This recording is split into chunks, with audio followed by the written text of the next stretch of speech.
Radhe Radhe. Hello everyone. Let's begin with a new episode. जो channel पे नए हैं प्लीज़ जल्दी से सब्सक्राइब करें, एपिसोड को लाइक करें और बेल आइकन दबाएं। So let's start. अमायरा को तंश काफ़ी गौर से देख रहा था।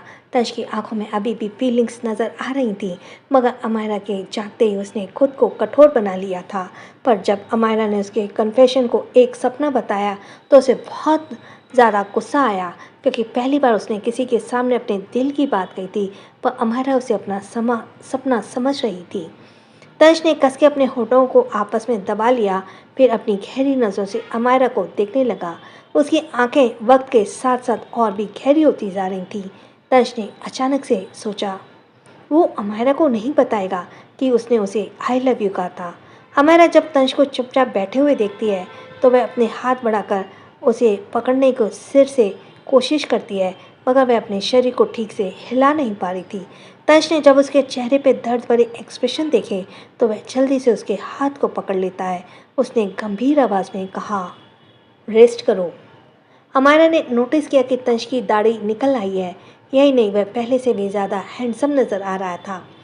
अमायरा के दिमाग में अचानक कुछ आया और उसने शॉक होकर पूछा, हनी मुझे याद आया, जब मैंने तुम्हें देखा था तब तुम बहुत ग्लो कर रहे थे, मगर अब तुम्हारे इस ग्लोइंग चेहरे पर खेती किसने की?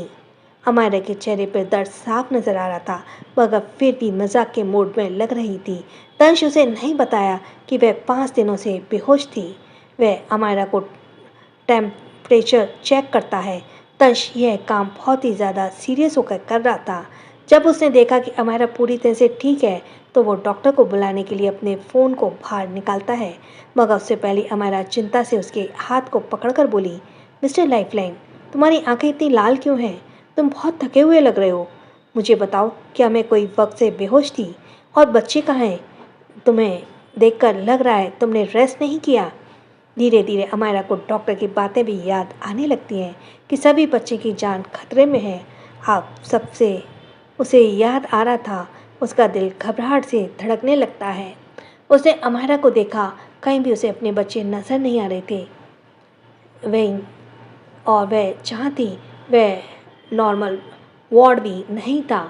अमायरा एक झटके से उठने की कोशिश करती है, मगर उसे अपने पेट में बहुत तेज दर्द हुआ। आह! अमायरा की चीख सुनकर तंश एकदम से उस पर ध्यान देता है। उसने अमायरा को जल्दी से पकड़ लिया और उसे लिटाते हुए गुस्से में बोला, क्या कर रही हो तुम वाइफी? Don't move. तंश ने देखा कि अमायरा को कितना दर्द हो रहा है। वह उसे अपने गले लगा लेता है और धीरे धीरे उसकी पीठ को सहलाता है, मगर अभी अभी अमायरा का ऑपरेशन हुआ था और एक झटके से उठने के कारण उसे अपने पेट में बहुत तेज दर्द हो रहा था। वह अपने सर को तंश के सीने में छिपा लेती है।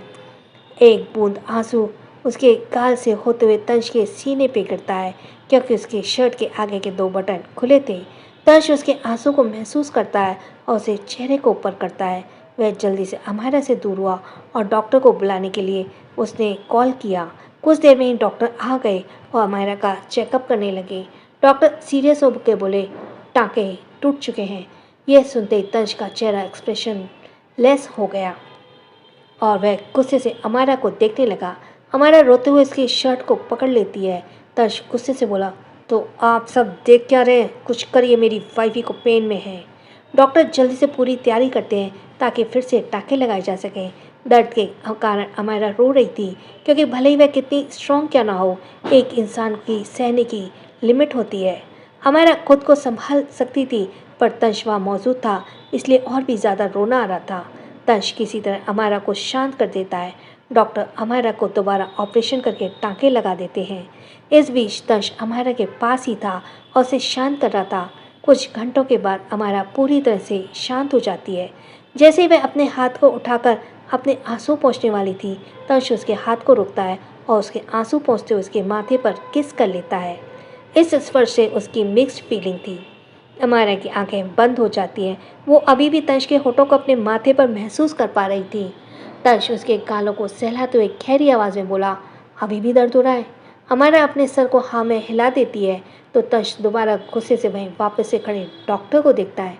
डॉक्टर अपने माथे पे आए पसीने को पोंछते हुए भी उन्हें गहरी सांस लेते हुए सीरियस होकर कहा, मिस्टर जिंदल, कुछ बातें हैं जिनका ध्यान आपको रखना होगा। यह कोई छोटा मोटा ऑपरेशन नहीं है इसका दर्द काफ़ी समय तक रहेगा। आपको पूरा ध्यान रखना होगा कि दोबारा ऐसा ना हो सकता है उन्हें पेट में दर्द हो या खिंचाव महसूस हो। ज़्यादा से ज़्यादा कोशिश करें उन्हें कोल्ड और फीवर ना हो, और अगर कुछ भी होता है तो आप हमें तुरंत इन्फॉर्म करें, वरना उन्हें इन्फेक्शन भी हो सकता है या फिर टाँके पक सकते हैं, जिससे उन्हें और भी ज़्यादा प्रॉब्लम होगी। वह एक सी सेक्शन ऑपरेशन था, उन्हें सही होने में लगभग 4 से 6 हफ्ते लग सकते हैं, इसलिए इनका खास ध्यान रखना बहुत ज़रूरी है। इतना कहते ही डॉक्टर तुरंत वहाँ से चले जाते हैं। कोई भी दवा असर न करने के कारण डॉक्टर उसके पेन को कम करने की दवा नहीं दे सकते थे। ये सब अमायरा के लिए मौत से कम नहीं था। तंश की मजबूरी और बच्चों ने ही उसे रोक रखा था, वरना वो दर्द सहने की बजाय मरना पसंद करती। तंश अमायरा को देखता है और फिर धीरे धीरे उसका सर सहलाने लगता है, और वो खुद को बेबस महसूस कर रहा था क्योंकि वो अमायरा की मदद नहीं कर सकता था और ना उसके दर्द को बांट सकता था। तंश अमायरा की भीगी पलकों को प्यार से चूमते हुए फीलिंग के साथ बोला, वाइफी, ये लास्ट बार है जब तुम्हारी आंखों में आंसू हैं। फ्यूचर में ऐसा नहीं होगा। अमायरा के दिल की ये बात छू गई। वहाँ पर सन्नाटा छा गया था। केवल अमायरा की सिसकने की आवाज़ सुनाई दे रही थी। तंश अमायरा के पास ही लेट जाता है। अमायरा काफ़ी देर तक सिसकती रहती है, पर धीरे धीरे उसकी आंखें भारी होने लगी। तंश उसके माथे पर लगी चोट को देखता है, जिसका घाव अब पूरी तरह से भरा नहीं था। कुछ देर में अमायरा गहरी नींद में सो जाती है, मगर फिर भी नींद में उसे दर्द महसूस हो रहा था। तंश उसे देखता है और फिर वह अमायरा को अच्छे से चादर से ढकते हुए वार्ड से बाहर जाता है, और जैसे ही बाहर पहुंचता है काफ़ी देर तक कॉरिडोर में खड़ा रहता है। वह स्मोकिंग कर रहा था। उसके माथे की नसें उभरी हुई थीं, जिससे साफ पता चल रहा था कि वह थोड़ा परेशान है।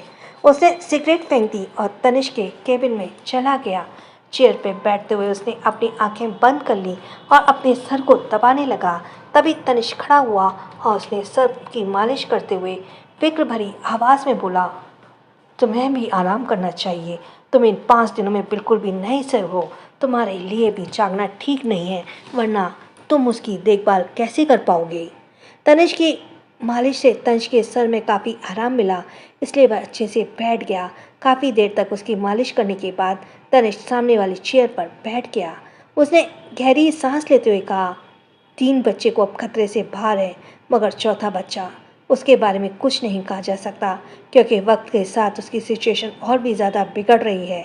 कई बार तो उसके दिल की धड़कनें भी महसूस नहीं होती। मुझे नहीं पता अमायरा को उसके बारे में पता है या नहीं। उसके 3 नहीं 4 बच्चे हुए थे, मगर चौथे बच्चे को कुछ हो जाता है तो बेहतर होगा उसे बस इतना बताया जाए कि उसके सिर्फ 3 बच्चे हुए थे, क्योंकि वह इस हालत में नहीं है कि वह एक बच्चे को खोने का गम बर्दाश्त कर पाए। तनिष्क को पता था उसकी बातें थोड़ी कठोर हो सकती हैं, मगर उसकी इंटेंशन बिल्कुल सही थी। तनिष्क धीरे से अपनी आंखें खोलता है। उसकी आंखें लाल थीं, मगर वह कुछ नहीं बोलता। कुछ सोचते हुए वह अपनी जगह से खड़ा हुआ और वहाँ चला गया जहाँ बच्चों को रखा गया था। सभी बच्चे अभी भी कांच के अंदर मौजूद थे। तनिष्क उन्हें देख रहा था। तनिष्क की नज़र अपने सबसे छोटे और चौथे बेटे पर थी, जो बाकी बच्चों के मुकाबले ज़्यादा छोटा और कमज़ोर लग रहा था। सभी बच्चे थोड़ा थोड़ा मूव कर रहे थे, उनके हाथ हिल रहे थे, मगर चौथे बच्चे के साथ ऐसा कुछ भी नहीं था। ऐसा लग रहा था जैसे उसके अंदर जान ही ना हो। तंश की मुट्ठी खस गई और उसे अपने सीने में एक अजीब सा दर्द महसूस हुआ। अभी तक उसने अपने किसी भी बच्चे को गोद में नहीं उठाया था। वह लगभग 1 घंटे तक वहीं खड़ा रहा। तभी जय वहाँ आ गया। उसने तंश के कंधे पर हाथ रखते कहा, लिटिल ब्रदर, तुम्हें कुछ खा लेना चाहिए। तुमने मुश्किल से इन 5 दिनों में कुछ खाया है, और हम अभी किसी भी बच्चे को गोद में नहीं ले सकते, क्योंकि इन्फेक्शन का खतरा है। डॉक्टर ने कहा है कि इन्हें लगभग 1 हफ्ते और अंदर रहना होगा। तंश कुछ नहीं बोला। उसने जय के हाथ से ब्लैक कॉफ़ी ली और कॉरिडोर में जाकर कुछ सोचते हुए पीने लगा। उसकी नज़र गार्डन की तरफ थी, जहाँ बच्चे खेल रहे थे और कुछ हंस रहे थे। जैसे वह जाने के लिए मुड़ा, अचानक उसकी नज़र हॉस्पिटल के गेट पर पड़ी, जो उसकी आंखें छोटी हो गईं। वहाँ पर मिस्टर रायचंद अरमान के साथ खड़े थे। वे दोनों कुछ बातें कर रहे थे और फिर हॉस्पिटल के अंदर जाने लगे। यह देखकर तंश के एक्सप्रेशन अचानक से बदल गए और उसकी पकड़ ब्लैक कॉफ़ी के मग पर कस गई। जय ने जब उन्हें देखा तो वह घबराते हुए बोला, मिस्टर रायचंद, उन्हें तो ये तक पता नहीं कि उनकी बेटी प्रेग्नेंट थी। अगर उन्हें अपने चार चार पोते देखे तो कहीं उन्हें मिनी हार्ट अटैक ना आ जाए। नहीं, मिनी नहीं, बड़ा वाला हार्ट अटैक आएगा। अच्छा हुआ मैंने सभी कार्ड्स को सिविल ड्रेस में रखा था, वरना हो सकता है वे उन्हें तुरंत पहचान जाते। अब जल्दी से चलो, वरना अगर उनकी नज़र यहाँ पड़ गई तो लेने के देने पड़ जाएंगे। वह जल्दी से तंश को लेकर वहाँ से जाने लगा। ठीक उसी वक्त मिस्टर रायचंद को कुछ एहसास हुआ और उन्होंने अपना सर ऊपर करके सबसे ऊपर वाली बिल्डिंग की तरफ देखा, मगर वहाँ कोई नहीं था। उन्होंने मन में बड़बड़ाते हुए कहा, मुझे ऐसा क्यों लग रहा था जैसे वहाँ साइको दमान यहीं आसपास था। बेहतर होगा वह मेरे सामने कभी ना आए। अरमान उनकी तरफ देखते हुए पूछता है, डैड, क्या आपने कुछ कहा? मिस्टर जिंदल उसे घूरते हुए बोले, तुम्हारे कान कुछ ज़्यादा ही तेज़ हैं। तंश वापस से अमायरा के पास जाता है और अभी भी सो रही थी। ऐसे ही वक्त बीत रहा था। अमायरा को 2 दिन बाद होश आया। उसने इस बार सबसे पहले अपने बच्चों के बारे में पूछा, मगर तंश ने उसने नहीं मिलने देता। अमायरा बच्चों को मिलने की जिद करती है तो तंश उसे शांत कर देता है। 2 दिन और बीत गए। इस बार तंश ने सच बताया कि बच्चे कहाँ हैं, लेकिन उसने यह नहीं बताया कि 4 बच्चे थे और उनकी हालत ज़्यादा ख़राब है। तंश अमायरा को बहुत अच्छे से ध्यान से देख रहा था। डॉक्टर भी उसका चेकअप कर रहे थे। इस बीच अमायरा को पेट में ज़्यादा दर्द हो रहा था, इसलिए वह ज़्यादातर आराम कर रही थी या फिर सो रही थी। अमायरा की कंडीशन को देखते हुए डॉक्टर ने उसे 1 महीने तक अस्पताल में रखने का फैसला किया। 1 महीने बाद जब अमायरा सोकर उठी, हाँ, क्या कह रहा है? 1 महीने बाद जब अमायरा सोकर उठी, उसने इधर उधर नजरें दौड़ाई, लेकिन तंश वहाँ मौजूद नहीं था। वह धीरे धीरे उठकर बैठ गई।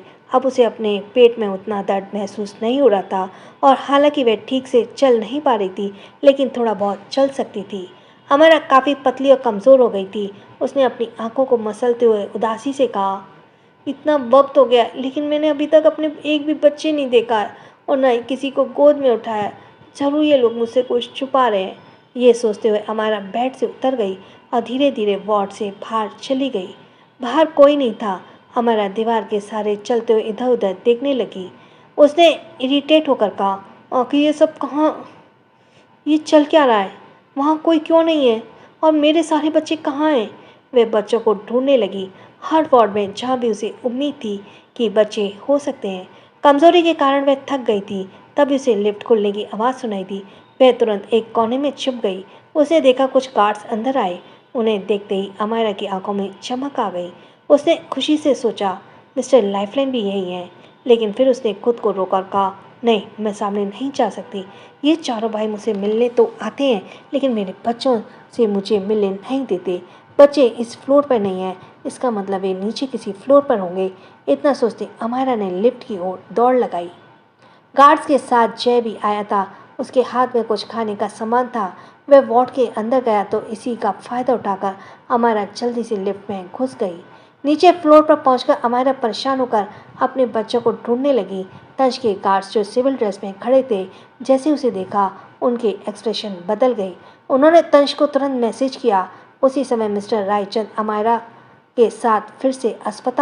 अरमान के साथ फिर से अस्पताल में आई थी चेकअप के लिए, क्योंकि अमायरा की मौत की खबर से उन्हें मानसिक रूप से बहुत परेशान कर दिया था। अरमान बाहर फ़ोन पर बात कर रहा था जब मिस्टर रायचंद अंदर थे। वे काफ़ी निराश लग रहे थे। उन्होंने ठंडी सांस लेते हुए कहा, अम्मू, तुम कहाँ हो? डैडी के पास वापस आ जाओ, मैं तुम्हें दोबारा कहीं नहीं जाने दूंगा। निराश होकर वे लिफ्ट में चले गए। जब वे ऊपर वाले फ्लोर पर पहुंचे तो लिफ्ट से बाहर निकले। उसी समय अमायरा भी उनके बच्चों को ढूंढ रही थी। वहाँ थोड़ी भीड़ थी और अमायरा ने अस्पताल का गाउन पहना हुआ था। वह बच्चों को ढूंढती हुई दूसरी ओर चली गई और मिस्टर रायचंद भी उधर ही भड़ गए। अमायरा थक कर एक जगह पर रुक गई। मिस्टर रायचंद जब सामने देखते हैं तो अचानक चौंक जाते हैं। उन्हें शौक होकर कहा, अमायरा? वे अपनी जगह पर जम गए थे। उन्हें यकीन नहीं हो रहा था। उन्हें डर था कि कहीं वे कोई सपना तो नहीं देख रहे या अमायरा गायब हो जाएगी। उन्होंने अपनी पलकों तक नहीं झपकाई। अचानक पीछे से कोई उन्हें धक्का देता है और वो 2 कदम आगे बढ़ जाते हैं। गुस्से में पलट कर देखते हैं, लेकिन जैसे ही दोबारा सामने देखते हैं, अमायरा गायब हो चुकी थी। वो इधर उधर भागते उसे ढूंढने लगे। इधर अमायरा थक कर दूसरे कॉरिडोर में जाकर एक बेंच पर बैठ गई। उसने उदासी से मुंह बनाते हुए कहा, ऐसा क्यों लग रहा है जैसे मैं किसी भूल भुलैया में फंस गई हूँ। जब तक मैं इस भूल भुलैया से नहीं निकलूंगी मुझे मेरे बच्चे नहीं मिलेंगे। फिर उसने मजाक में खुद से कहा, मैं कोई नागिन थोड़ी नहीं हूँ जो कोई लोग नागमणि पाने के लिए मेरे बच्चों को चुरा लेंगे। आखिर ये प्रॉब्लम क्यों आ रही है, काश कोई मेरी मदद कर पाता। ठीक उसी वक्त मिस्टर रायचंद अमायरा को ढूंढते हुए उस ओर बढ़ने लगे। So thanks for listening. छोटों को प्यार। क्या मिस्टर रायचंद देख लेंगे अमायरा को? क्या सारे बच्चे सेफ होंगे या तंश कहाँ हैं? क्या बच्चों के बारे में मिस्टर रायचंद को पता चलेगा? जानने के लिए बने रहिए। So thanks for listening. छोटों को प्यार, बड़ों को सम्मान। चैनल सब्सक्राइब करते आना, एपिसोड लाइक करते आना, बेल आइकन दबाते आना। राधे राधे। जिसका सब्सक्राइब करना रह गया वो जल्दी से सब्सक्राइब करे। और थैंक्स फॉर लिसनिंग। छोटों को प्यार, बड़ों को सम्मान। राधे राधे।